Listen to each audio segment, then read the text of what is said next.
అమ్మ మనకి విశ్వావసు అంటే అసలు అర్థం ఏంటి? అలాగే ఈ సంవత్సరం యొక్క విశిష్టత గురించి వివరిస్తారా? ఈ సంవత్సరం విశ్వావసు నామ సంవత్సరము. ప్రపంచ స్థాయిలో మార్పులు వస్తాయని దీని యొక్క అర్థం.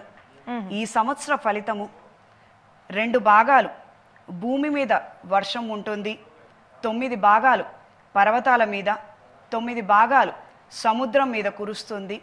అంటే ఉపయోగం లేనటువంటి వ్యవసాయానికి ఉపయోగపడని వానలే ఎక్కువగా ఉంటాయి, ధరలు ఎక్కువగా ఉంటాయి, కొత్త అనారోగ్య సమస్యలు పెరుగుతాయి, చోర భయం పొంచి ఉంది, అగ్ని ప్రమాదాలు పెరుగుతాయి.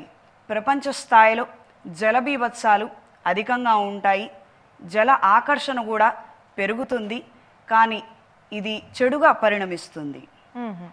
అంటే అందరూ కూడా జాగ్రత్తలు వహించాల్సిన అవసరం ఈ సంవత్సరం ఖచ్చితంగా జాగ్రత్తలు వహించవలసి ఉంటుంది. ప్రత్యేకంగా విహారయాత్రలు చేసేటప్పుడు అంటే వాహన ప్రమాదాలు కావచ్చు, లేదా జలాల దగ్గరికి వెళ్ళేటప్పుడు అక్కడ కూడా జాగ్రత్తలు అనేవి